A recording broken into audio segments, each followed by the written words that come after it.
How proud are you of your baby brother? Actually, there are no words. It's overwhelming pride.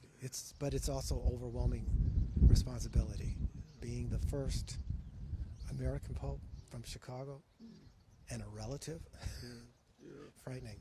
And I know your family is, you all are very active in the Catholic Church. Talk about your brother's work specifically here in Chicago and the surrounding suburbs. The Pope brother, Yeah. he didn't have a whole lot of, Okay. because when he was ordained in Rome, and I think he went right away to the missions of Peru, and he spent many years. That's where he met the Pope before he was the Pope. My brother was in Peru, the Pope was in Argentina, before anyone became famous.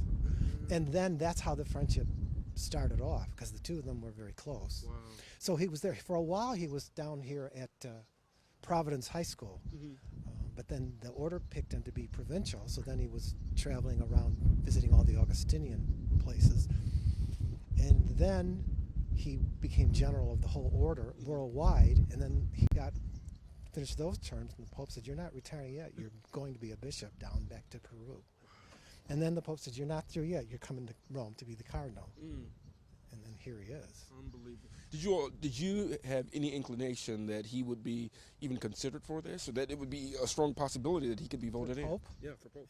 I had an inkling only in the sense that the day after the Pope died, they were interviewing someone on the radio, and she said there are two likely candidates. One is the cardinal from the Philippines, and one is a cardinal, as a matter of fact, from the Chicago area. But he was a missionary in Peru, and now he's a cardinal in Rome. Who else could it be? You're like, that's got to be my brother. So that was the inkling. Wow. Take me back to childhood. You all grew up in Dalton. He was born at, I think, Mercy Hospital, now closed.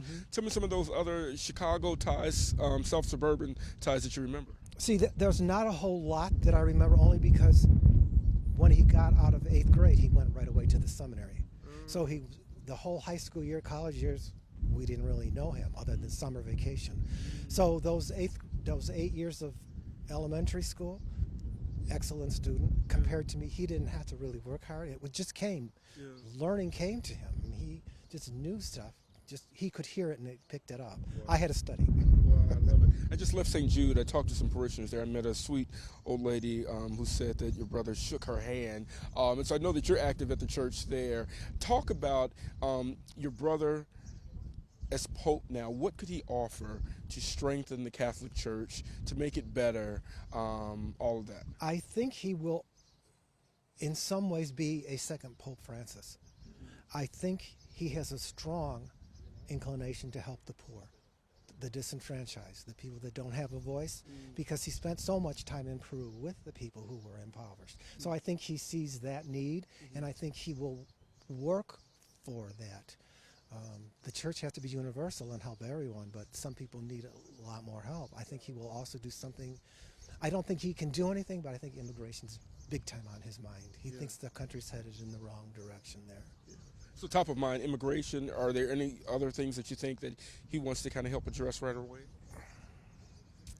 I think he'll have to watch for a while and see what people question, and here's where we have to work. I think he's going to have to work on trying to reunite the Catholic Church, because so many people have gone away. And I think he'll do something to try to bring it back. I got you. Anything else you want to share just about what this moment means to your family, what it means for the Catholic Church? You couldn't be more proud. That's correct. And as of now, I haven't sat down since, so it's tiring. Here we go. We're hopefully leaving tomorrow at 5 to go. He doesn't know we're coming, but we're going to try.